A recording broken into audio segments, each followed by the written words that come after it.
Hey guys, Sayer TCG here, and today we're going to continue going through my graded cards that I graded this spring. We're going to be looking at my vintage CGC cards. So these cards are all from my own childhood collection. So let's see how well I kept them. I've already gone through all my PSA slabs in part 1, 2, and 3 of this series. In part 1, you can see my modern PSA slabs. In part 2, X and Y and Sun and Moon cards. And in part 3, black and white cards and everything older. So there's some vintage cards there as well. If you like the content, please remember to like and subscribe. That really helps me keep up my motivation to make videos like this in the future as well. But without further ado, let's get to it. Okay, so let's get to it. So let's start off with my basic Charizard. These more valuable cards, these more rare cards, I remember when I pulled them, where I was and where I bought the pack from. And yeah, these bring back memories just looking at them. Came back as a 7.5, mainly because of the scratches on the surface foil, I guess. I don't know if you can see them very well, but they definitely are there. I had sleeves in my childhood, but they were pretty dirty, so the surface of some cards just got all scratched up. Like the back here actually looks okay. There's some smudge there on the surface of the slab. But yeah, it's a pretty good looking card, but the foil is definitely pretty scratched up. According to Card Ladder, these are going for about $350 as CGC 7.5s. I've put up the card market prices there on the top right as well, but I don't know how comparable these are. You can probably get pretty much the same price for at least near mint cards, even if they aren't graded. I just have that there for consistency. But yeah, here's my Charizard. Let's get moving here. Next up, we have an Erika's Bulbasaur, just a not even a first edition one. I have the whole line in pretty good condition, so that's why I also graded this one. Not really. There's one CGC 9 sold a year ago on Card Ladder, but yeah, there's not too much price added probably by grading this kind of card. But yeah, then we have the Ivysaur, which came back as an 8.5. Again, nothing too crazy with added value, but I like having these, the whole trio here, or the whole evolution line graded. My Erika's Venusaur as a 7.5 as well. Again, I don't know if it's that, how well you can see it, but there's surface scratches here as well on the foil. So yeah, 7.5 is, I think, the best you can hope for with that kind of scratching on the surface. Otherwise, again, the card is in pretty good shape, like from the back and everything. So if only I had clean sleeves, maybe these would be like 8.5s, maybe even 9s. But yeah, what can you do? It's not that serious. Then we have a Misty Seadra as an 8.5. This, I feel, yeah, it's a pretty clean card. Again, I think there's just a bit of scratching on the surface. And the corners from the back, I think it's a pretty fair grade. Even, yeah, I think it's a fair grade. This is, I think, a pretty solid 8.5. It has a nice swirl here on the right as well, if you can see that. But yeah, let's go forwards. Then we get to my Southern Islands cards. So first off, we have my Mew here from Southern Islands. Came back as an 8. There's actually some... This probably adds some value to the card. And I was quite surprised that it actually got an 8. There's a bit of scratching on the foil, but the thing is, like, you can only see it from a certain angle. I don't even know how well it conveys through the camera, but these are definitely not perfect cards. So an 8, I think, is the maximum. I was hoping for this as well. The back is pretty clean. Some damage there on that corner, but in general, pretty clean card. I'm quite happy with an 8 for this. Then some more Southern Islands, just an Ivysaur as an 8 as well. I'm not really gonna talk too much about the values of these cards, especially the less valuable cards coming back as 8s. There's really not that much added value for these, but I do like that I got them graded still. Maybe I'll display these at some point. I have the whole Southern Islands set, but I just graded the ones that were in pretty good condition at least. Yeah, then we got the Jigglypuff here. An 8.5, like a good grade.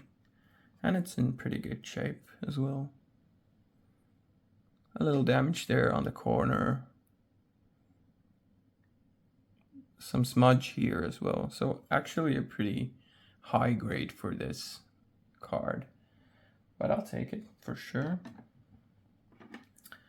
Then the Lapras got a 7.5. I remember thinking that this is one of the best conditioned cards from Southern Islands, but I guess I was just wrong. And now that I look at it, there's like a pretty clear scratch going down here and like this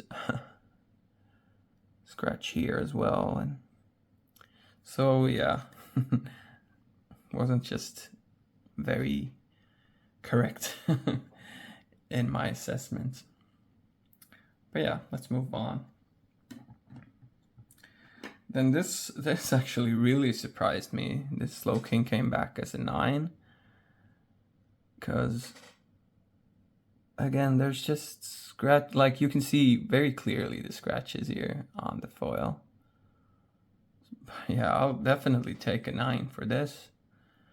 And again, this actually adds some value to the card as well, getting it as a 9. But still, yeah, I'm not really too concerned with that, but getting a 9 back is always nice for these vintage cards. I don't really know why this is a 9, but and the other cards aren't, but I guess the grader had a good day when he was grading this card. War Turtle also as a 9. Nothing too crazy. But again, very nice getting it back as a 9.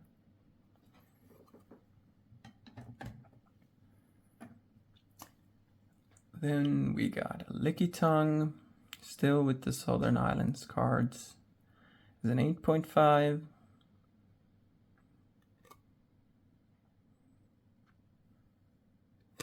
Some damage on the corners. I could actually see this being an 8 as well with that damage. on the corners, but I guess it's pretty clean otherwise. So actually there's a little nick up there as well, so a pretty lenient grade in my opinion.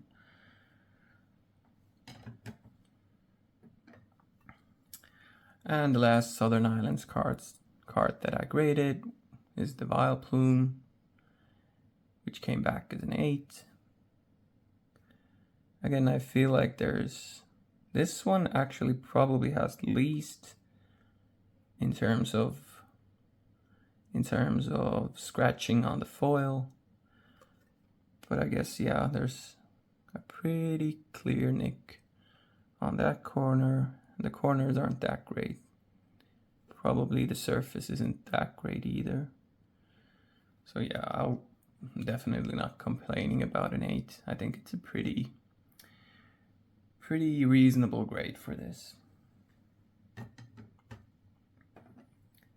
Then I have a light Slowbro first edition, which came back as an 8.5. These first edition uncommons, I was kind of hoping on getting a 9 for this. But yeah, like there's a scratch right here. Yeah, I don't think you can really argue too much about an 8.5 with that damage there. Yeah, an 8.5 is definitely the maximum you can give that card as well. Then going to my Neo Genesis cards here, we got a Belawesome, came back as an 8. This card I feel is pretty clean. Again,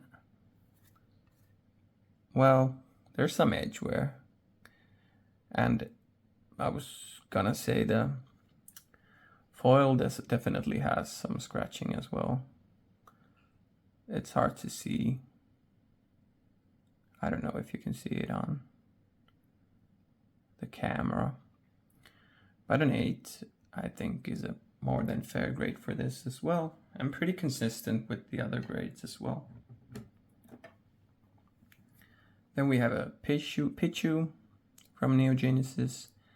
It has a pretty nice swirl here as well. I like that. Came back as an 8. Again, the foil just has some scratching because my sleeves just weren't clean enough as a child. And yeah, it has some damage here as well, and like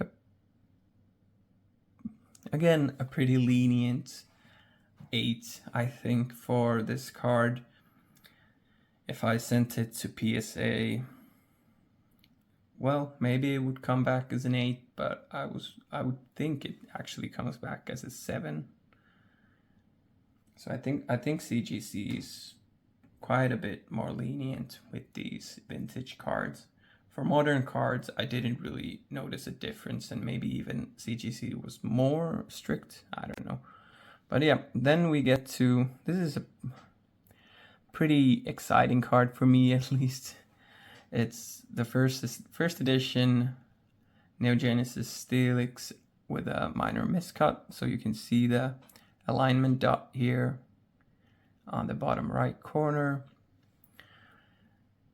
There isn't that much sales data on these. I got one sale that I found was for an first edition Ampharos, which sold for $225. Yeah, $225. And yeah, it's more about just finding someone who actually cares about these miscuts. This, I think the card is in pretty good condition, but there's just this very clear nick here on that top. So again, 7.5 is pretty much the maximum you can give this kind of card. The grade really doesn't matter that much because of the error. There's just not going to be too many error first edition Neo Genesis cards. Even though I'm sure there were quite a bit of errors in the first edition first editions of these vintage sets. Then we have a Neo Revelation Suicune. Yeah, a card. I was like on the verge of not sending this, but then I was like, whatever, I'm gonna send it. For Europeans, CGC is a much cheaper option. I think you can just send the cards to Germany and they send them to Florida from there. So you don't have to pay duties, and I think the cheapest grading cost is $11 or is it 11 euros? You don't really have to be as picky with the cards you send, because all in all, sending to PSA will cost you like close to 20 euros per card, and with CGC it's closer to like 12 to 13 euros per card. Then we have a first edition Neo Destiny Growlithe. I sent this because I felt like this was a pretty perfect card, and yeah, it's not. I feel like the 7 is because of this damage down here, which I guess I just missed or refused to see. But yeah, this isn't worth much. I don't think it adds much value at all. Just that it's a 7. But yeah, I graded it. And then to the finale, we have probably my favorite card from my childhood collection. We have the Shining Gyarados from Neo Revelations, and it's an 8.5. I was kind of hoping it would be a 9, but now when I look at it, like, it has a print line, first of all, like going down, like maybe you can see it. I don't know if it's that, it's pretty hard to see. But on the back, the corners have a little bit of damage. There's a, is it down here, the minor neck? No, but the corners have a little bit of damage. There's a print line going down the middle of the card as well. It has a nice little swirl on that, so right here. But yeah, again, one of those cards that I just remember opening in 2001 and I still remember where and when I opened it. So nice to have it encapsulated and kept safe for the future as well. Probably just the last card I would ever sell. 8.5, a fair grade for this card. And yeah, there were all of my vintage CGC slabs. Thanks for watching. Remember to like and subscribe, and I hope I'll be seeing you around again.